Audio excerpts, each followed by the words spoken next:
Exercise 1.2 का question number third. Question number third क्या कहता है, find the LCM and HCF of the following integers. हमें ये फॉलोइंग इंटीजर्स दे रखे हैं, हमने एलसीएम और एचसीएफ जो है वो क्या करना है, फाइंड आउट करना है। उसके बाद by applying the prime factorization method, prime factorization method को अप्लाई करके मीन्स उसका यूज़ करके हमने एलसीएम और एचसीएफ जो होता है वो फाइंड आउट करना है। क्वेश्चन हमें ये कह रहा है, हमें इंटीजर्स फॉलोइंग नंबर्स हमें दे रखे हैं 12, 15 और 21। हमने पहले क्या निकालना है, प्राइम फैक्टराइजेशन, और उसके बाद हमने क्या निकालना है, एलसीएम और फिर एचसीएफ। तो सबसे पहले हम 12 का करेंगे प्राइम फैक्टराइजेशन। अब 12 हमारे पास क्या है, इवन नंबर है, तो 2 से चला जाएगा, 2 6 था 12, फिर से 2 पे गया, 2 3 था 6 और 3 1 था 3। क्लियर होगी बात। नेक्स्ट हम 15 का कर लेंगे। 15 3 के टेबल पे चला गया, 3 5 था 15, 5 1 था 5। नेक्स्ट हम 21 का प्राइम फैक्टराइजेशन करेंगे। अब 21 3 पे चला जाएगा, 3 7 था 21, 7 1 था 7। ये हमारे तीनों प्राइम फैक्टराइजेशन हो गए। अब हम पहले हम निकाल लेते हैं एचसीएफ और फिर हम निकाल लेंगे एलसीएम। एचसीएफ हम पहले लिख लेते हैं, 12 का लिख लेते हैं, फिर 15 का लिख लेते हैं और फिर हम क्या कर रहे हैं, 21 के पहले हम मल्टीपल्स लिख लेते हैं और एचसीएफ जो है वो हम क्या कर लेते हैं, फाइंड आउट कर लेते हैं। 12 के मल्टीपल्स हमारे पास क्या हैं, 2 × 2 × 3, और 15 के मल्टीपल्स हमारे पास क्या है, 3 × 5, और 21 के मल्टीपल्स क्या है हमारे पास, 3 × 7।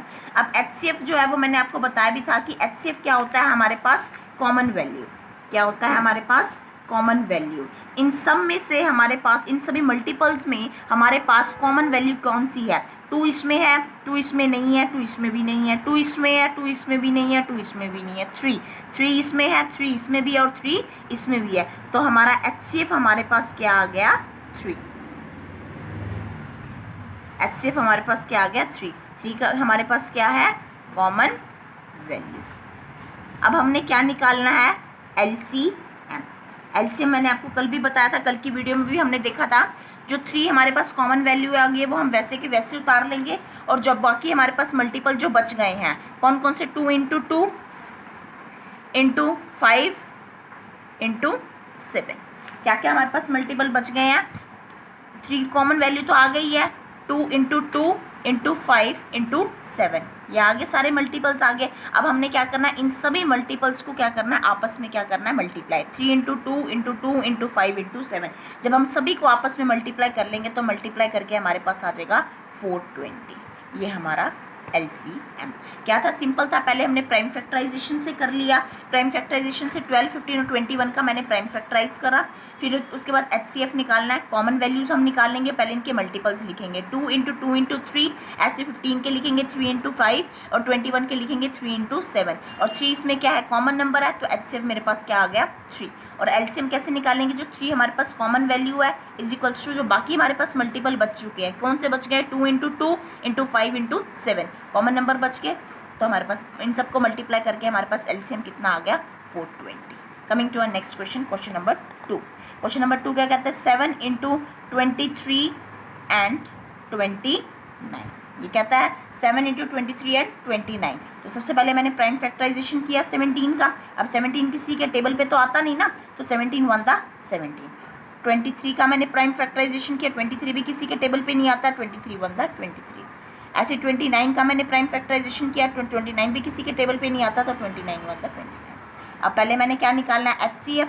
पहले मैं लिख लेती हूँ 17 का, फिर 23 का और फिर 29 के मल्टीपल्स लिख लेते हैं।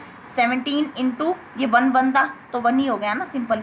17 × 1 आ गया, और 23 का क्या आ गया, 23 × 1 ही हो गया, ये भी 1 1 था 1 ही हो गया, ये भी 1 1 था 1 हो गया। ऐसे 29 के मल्टीपल 29 × 1। अब हमारे पास इन सब में से कॉमन नंबर क्या आ रहा है, 1 आ रहा है ना, कॉमन नंबर 1 आ रहा है ना, तो एचसीएफ हमारे पास कितना आ गया, 1। अब हमने क्या निकालना है, एलसीएम। 1 1 था 1 भी हो गया ना, एलसीएम क्या आ गया हमारे पास, 1 जो कॉमन नंबर आ गया, इंटू 17 × 23 × 29। ठीक है, क्या आ गया हमारे पास, 1 जो हमारे पास कॉमन नंबर आ गया, इंटू 17 × 23 × 29। जब हम इन सभी को आपस में मल्टीप्लाई करेंगे तो मल्टीप्लाई करके हमारे पास वैल्यू आएगी 11339। 1 को हम 17 से, फिर जो आएगा उसको 23 से और उसको 29 से, जब इन सभी को आपस में मल्टीप्लाई करेंगे तो हमारे पास आंसर आएगा 11 339। सिंपल है। 17 तो 17 की टेबल पे चला गया, 1 आ गया और 1 बनता 1 ही हो गया। 23 को, अब 23 तो 23 के टेबल पे ही आ गया, 1 पे आ गया ना, 1 बनता 1 ही हो गया। और 29 भी 29 की ही टेबल पे आ गया, तो 1 बनता 1। अगर एक बात और हमें ध्यान में रखनी होती है, जब कभी कुछ भी कोई चीज़ कॉमन नहीं आ रही होती है ना, तो वहाँ से भी आप क्लियर कर लो HCF क्या आएगा 1। जब भी कोई वैल्यू कॉमन नहीं आ रही, जब तीनों में कोई चीज़ कॉमन नहीं आ रही ना, तो वहाँ से हमारा HCF क्या आता है 1, हमेशा याद रखना है। अब LCM हमारे पास क्या होगा, 1 तो कॉमन आएगी वैल्यू, और क्या बच गए मल्टीपल्स बाकी 17 × 23 × 29। इन सबको आपस में मल्टीप्लाई कर लोगे तो आपके पास आ जाएगा 11339। This is answer. Question number 3 क्या कहता है, 8, 9 एंड 25। ठीक है, 8, 9 एंड 25। तो सबसे पहले हमने इनके प्राइम फैक्टराइजेशन कर लेते हैं 8 का, यहाँ पर कर लेते हैं 9 का, और यहाँ पर मैं कर लेती हूँ 25 का। अब 8 जो है वो 2 के टेबल पे आ गया, 2 4 था 8, अब 4 भी 2 के टेबल पे आ गया, 2 2 था 4, 2 1 था 2, अब 9 3 पे गया, 3 3 था 9। तो सिंपल है। अब 25 किस पे आ गया, 5 5 था 25, 5 1 था 5। क्लियर हो गई बात। नेक्स्ट, अब हमने क्या करना है, इसका हम क्या करेंगे, HCF निकालना है। HCF पहले हम 8 का लिख लेते हैं, फिर 9 का, और फिर 25 का। 8 का क्या है 2 × 2 × 2, और 9 का क्या है 3 × 3, और 25 का क्या है 5 × 5। यही हो गया। अब देखो, अब इसमें क्या है, हमारे पास कुछ भी कॉमन तो नहीं आ रहा ना, कोई भी कॉमन नहीं है। देखो 2 इसमें है, 2 इसमें नहीं है, 2 इसमें भी नहीं है, 2 इसमें है, 2 इसमें नहीं है, 2 इसमें भी नहीं है, 2 इसमें है, इसमें भी नहीं है, इसमें भी नहीं, कुछ भी कॉमन नहीं है। तो हमारे पास HCF कितना आ जाएगा 1। हमेशा ध्यान में रखना, जब कोई भी चीज़ कॉमन नहीं आती है तो इस केस में HCF हमारे पास कितना होता है 1। अब हमने क्या निकालना है, LCM कैसे आ जाएगा, इन सबको आपस में क्या करना है, हमने मल्टीप्लाई कर देना है। 2 × 2 × 2 × 3 × 3 × 5 × 5। इन सबको हमने आपस में क्या करना है, मल्टीप्लाई करना है। जब मैं इन सभी को आपस में मल्टीप्लाई कर दूंगी तो मल्टीप्लाई करके हमारे पास आंसर आएगा 1800। ये हमारा हो जाएगा LCM। सबसे पहले क्या था, 8, 9 एंड 25 था, प्राइम फैक्टराइजेशन किया। HCF मैंने लिखा 8 का, 9 का, 25 का। इसके मैंने क्या करें, इनके मल्टीपल्स डाल दिए। पहले 8 के मल्टीपल्स 2 × 2 × 2, 9 के 3 × 3, 25 के 5 × 5। अब कोई भी चीज़ हमारे पास कॉमन नहीं है, तीनों में कोई भी चीज़ कॉमन नहीं है, तो HCF मेरे पास कितना आ गया 1। अब मैंने क्या निकालना है, LCM क्या मतलब क्या हो गया, जो हमारे पास जो बाकी मल्टीपल्स बच गए हैं वही हो गया HCF। आप यहाँ पर 1 भी लिख सकते हो, 1 × है ना, 1 × 2 × 2 × 2, 3 × 3, 5 × 5। सबके आप जब आपस में आप मल्टीप्लाई करोगे तो LCM आपके पास कितना आ जाएगा 1800। This is answer.